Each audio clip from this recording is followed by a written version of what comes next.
Tuluwe olulekereke okusagambiza n'okwogerera waggulu kwe kugenze maaso n'okubanga kubuutikira ekkooti ey'e Butambala. Akatambi kola banno Joel Ssenyonyi abadde ne Honorable Medad Sseggona abadde ne David Lewis Rubongoya, Hajat Aisha Kabanda wamu ne bannabutambala abakulu nga bawayawayamu. Wayisewo akaseera katono nnyo nnyini ddala nga bw'ogenda maaso n'okubanga olaba mukwano gwange Honorable Muwanga Kivumbi abadde atuusibwa ku kooti wali e Butambala. Njagala okujjukizaako nti Honorable watuusiddwa ku kooti e Butambala essaawa zibadde 8:16 ne bamutuusa ku kooti. Wabula namungi w'abantu abadde yeetoolodde kooti ebweru era olumulabyeko kwe kutandika okubanga basagambiza ne sekusagambiza yenna. Ojja kujjukira nti Honorable ebbanga libadde liweze lya nnaku 19 nga takubwako liiso. Wabula emisango egimuteereddwako mukwano gwange kansooke nkuteereko naawe weewulirireko.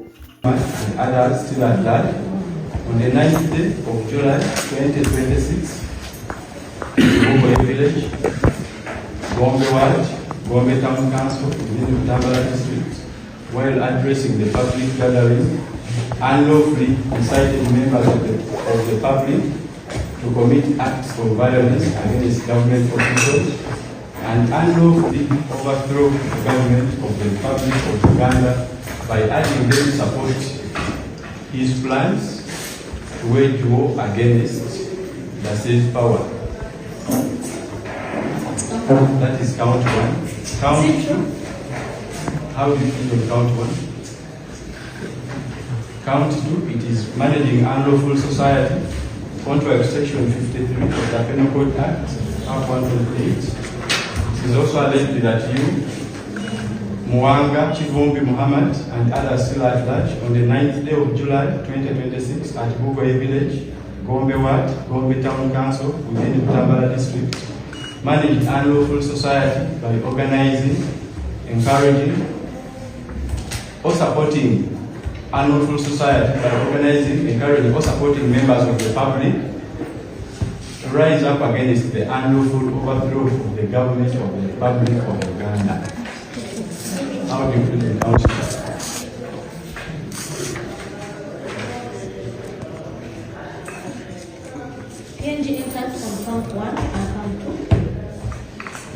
Ebyowulidde gy'emisango egisomeddwa Honorable Muwanga Kivumbi we Bamuleese ku kooti wali e Butambala. Emisango egimusomeddwa kubaddeko count 1 nga bagamba nti ya inciting violence. Abo nno be bantu ababadde bajjudde ku kooti ebweru mukwano gwange era nga babadde bayimba kimu awamaani Honorable Muwanga Kivumbi. Munda mu kooti bamutaddeko omusango gw'okubeera nti ya inciting violence oba nti yagenda mu maaso n'okubeera nga aleetera abantu okutandika okukola obujagalalo n'okwegugunga ate mu ngeri eyali esobola okubanga ejjako gavumenti ya kuno. Emisango gino bamugambye nti yagikola ng'ennaku z'omwezi 9 July. Ojja kujjukira lwe lunaku lwe yayogerako eri abantu b'e Butambala oluvannyuma lw'okubeera nti yali aggiddwa mu kkomera. Omusango omulala ogumutaddwaako kwe kubeera nti yakuba olukuŋŋaana olwali mu bumenyi bw'amateeka, ate kuno n'ayogererako ebigambo ebyali bisobola okuba nga bijjako gavumenti ya kuno.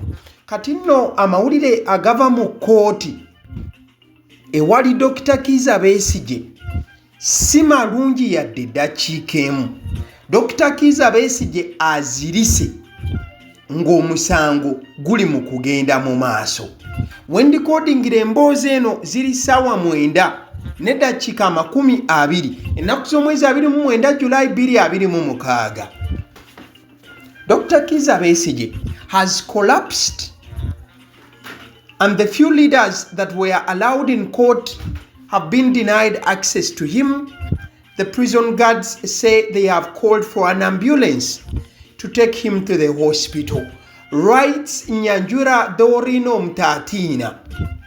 Okusinziira ku Nyanjura Dorino Mtatina ali mu kkooti eddakiika eno, Dr. Besigye azilise era n'abakulembeze abamu ku babadde mu kkooti babaganye okusembera wa Dr. Kizza Besigye waali.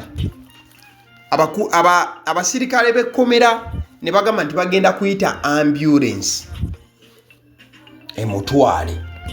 Kati gwe ali awo atamanyi kiki ekyandiba oba ebimu ku biyinza okuba nga bireetedde ne Dr. Kizza Besigye okuba nga akorapsinga.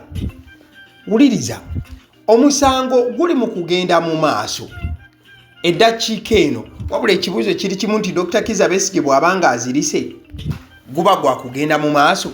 Nabagambye kamera baaziganye mu kkooti. Kamera baaziganye mu kkooti mu musango guno guli mu kugenda mu maaso. Wabula kankulumiremu ebyangu by'osobola okuba nga otegeera ng'omusango we gubadde guli mu kugenda mu maaso. Dr. Besigye ne Ajobed Lutale oludda oluwaabi lw'olugambye nti lweteefuteefu okubeera nga lutandika omusango, era ddwo ne lugamba n'okugamba nti omu ku bajulizi abaluma Dr. Kizza Besigye abadde waali mu kkooti. Dr. Kizza Besigye annyonnyodde kkooti ng'abagamba ezimu ku nsonga ye z'abadde ateeka ku mmeeza. Agamba nti bandisoose ne batunuulira ebyo bye yafayiringa ku application number 248. Yateekayo application ng'agamba nti kale wakati nga baagala okumuwa ba lawyers babeeko ebintu ebimu bye basooka okutunuulira. Agambye kkooti nti yagamba deputy registrar, in fact agambye nti abadde tannawuliza kuva eri deputy registrar ku nsonga ze yali ye agenze maaso n'okuba nga awaayo eri kkooti. Ojja kujjukira agamba nti bannamateeka be baakwatibwa era ne bagaanibwa okubeera nga bamu representinga. Kati Dr. Kizza Besigye baamuwa bannamateeka aba gavumenti 786. Lisiti n'agenda ng'agimenyaamenya paka ku bannamateeka 227 naddala abo aba operatinga mu Kampala. Wabula ye agamba nti bannamateeka bano bonna abaamuleeterwa abasinga bw'abekenenyeza talaba experience emala mu bo naddala okubeera nga bakwasaganya emisango eminene nga guno. Wabula wakati nga kkooti eri mu kugenda mu maaso, omulamuzi Baguma arulinze n'agamba nti balawyers aba gavumenti ababiri ababadde baleeteddwa okubeera nga barepresentinga Dr. Kizza Besigye bagende maaso n'okuba nga bamurepresentinga. Justice Baguma has ruled to the effect that the initially appointed state lawyers must represent Kizza Besigye and Dr.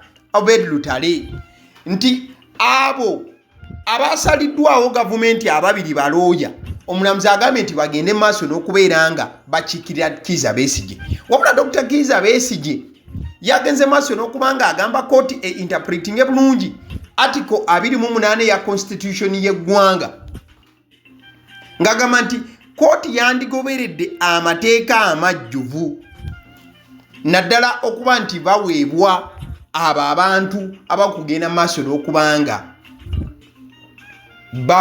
babeeyimirira obanga bayimirirawo nga balooya baabwe.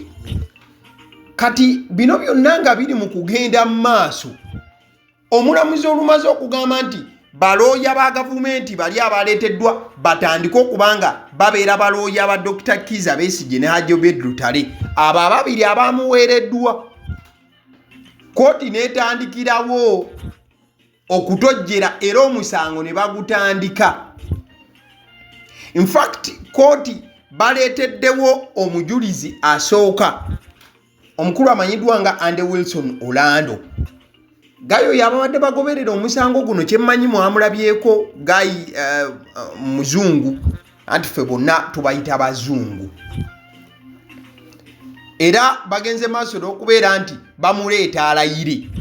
Kati wano Dr. Kizza Besigye watandikiddwa okubeera nga awogganira waggulu ku ddoboozi lye emirundi nga 7 oba okumala eddakiika kumpi 7 ku 10 ng'abagamba nedda oyo gayi talina kulayira, temumukkiriza kulayira kutandika musango guno, nze nkyalina ebintu bye sikkiriziganyako. Besigye watandikiddwa okubanga akuba omulanga ng'agamba nedda tebasobola kubanga balayiza Andy Wilson Orlando atandika okubanga amulumiriza ku katuuti nga ne balooyaza abamuweereddwa Dr. Kizza Besigye ye takkiriziganya nabo whatsoever. Kati omu ku bannamateeka ba gavumenti omukulu amanyiddwa nga Richard Bilivumbuka agenze maaso n'okubanga ye ayimirira ku mbeera y'okubeera nga atandika okukola kye bayita cross examination, oba okubeera nga abuuza ebibuuzo omuntu eyaleeteddwa ku sayidi ya gavumenti okubanga alumiriza Dr. Kizza Besigye nti yazza emisango. Wano Besigye n'agenda maaso n'okubanga asigala awogganira waggulu ng'agamba nedda ssebo temujja kubikola. Kati wakati nga Besigye ali mu kuwogganira waggulu ng'era ayagala baleme kutandika kubuuza oli gwe baleese kulumiriza Dr. Kizza Besigye, kozi Dr. Kizza Besigye alina by'atanakkirizaganyako. Wano Besigye mu kuwoggana ennyo oba mu kwogerera waggulu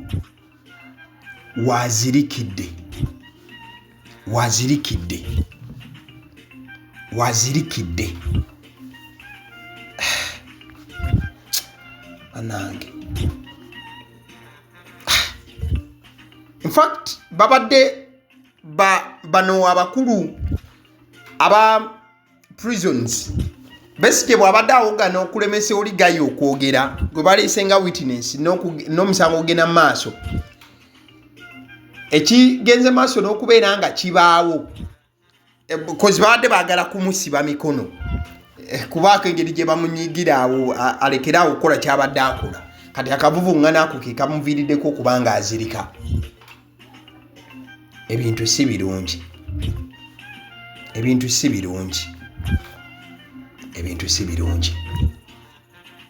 n'akamu.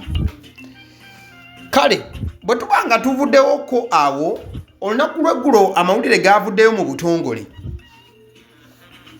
nti NTV yabadde yakudda ku mpewo, era ekiwandiiko ne kye nafunyeeko kopi nga kikakasa bulungi nti President w'eggwanga Mwami Yoweri Kaguta Museveni yabadde akkiriza TV eno eddemu okubanga ekola. Wabula olunaku olwaleero as of now ssaawa 9:30 ez'akawungezi k'olunaku olwaleero 29 Julayi 2026 NTV tennaba kudda ku mpewo. Ekikyagiganya okuba nga edda ku mpewo era mwenna kye mulina okuba nga mutegeera essaawa zino. Just know it may take them some more days before they start operating fully because of some technicalities here and there that have to be worked on. Balina okubeera nga babaako bye batereeza wano na wali. Yensonga lwaki NTV toli mu kugiraba n'ekyo olina okumanya yo yakkiriziddwa okudda ku mpewo ekyo kigende on record. Ebimu ku byabaddewo nga NTV egenda maaso okubanga ekkirizibwa ku mpewo era n'ezimu ku mpapula zosobola okubanga olaba eddakiika eno. Kasooke nkusomere oba nkuyitiremuko ku ebyo ebyawandikiddwa n'okuproducingibwa omukutu ogwo ogwa NTV. Ate okuviira ddala waliyo Dar es Salaam Taifa Group. Bagamba nti Taifa Group announces the resumption of nation media's operations in Uganda following authorization by His Excellency President Yoweri Kaguta Museveni. The decision marks an important milestone for regional investment, media development and East Africa integration. Through its subsidiary Taifa Limited, Taifa Group is the majority shareholder of Nation Media Group and remains committed to responsible investment, sound corporate and remains committed to responsible investment, sound corporate governance and sustainable development across the region. Commenting on the development, the chairman of Taifa Group, Mr. Rostam Aziz, expressed his sincere appreciation to His Excellency President Yoweri Kaguta Museveni for authorizing the resumption of Nation Media Group's operations in Uganda. He also conveyed his gratitude to General Muhoozi Kainerugaba, Chief of Defence Forces, the Uganda People's Defence Forces, for his support throughout the engagement that led to the positive outcome, stating, so bagamba nti kyolina okumanya kyekyokubeera nti President Yoweri Kaguta Museveni yakkiriza NTV okudda ku mpewo era abakulu abatwala NTV bebaziza nnyo President. Wabula nti President Museveni yasiimye nnyo General Muhoozi Kainerugaba olw'ensonga nti yakoze bukubirire okulaba nga bino byonna bitereera n'okudda mu nkola. So manya nti NTV essaawa zino bw'oginyiga eraga black ne bali mu kukola buli kisoboka okudda ku mpewo. Gavumenti President Museveni yabakkiriza okuddamu okukola. Ale nzikiriza nkutegeeze ku bannaffe aba Honey Bites bagamba nti bo omulimu gwe bakola gwa kukolera byakulya eby'abaana abadda ku masomero. Bwe tugamba abaana abadda ku masomero saabo bokka abadda ku masomero wabula n'ababeera ewaka balina package ey'ebyokulya eby'abaana mu line efaananako bwetyo. Gwe bakubire bukubizo bagambe njagala package y'ebyokulya by'abaana abali ku masomero oba abaana abalya ebyokulya. Balina ebyokulya yogera ku daddies, yogera ku binyeebwa, amawogola, yogera ku bagiya, yogera ku cupcakes, yogera ku donuts. Osobola okubafuna ku 0709 787508. Ate era mukadde ke kamu bw'oba oyagala ku pizza size yonna era namba y'emu. Ate era mukadde ke kamu bakola ne cake eza buli mukolo, babayita aba Honey Bites. Njagala n'okutegeeza ku bannaffe aba Alson Painters UG, bano basiizi ba langi era nga balina obukugu mu kusiiga langi era bamanyi ne langi ki egenda ku kizimbe kyo era mu ruumu ki.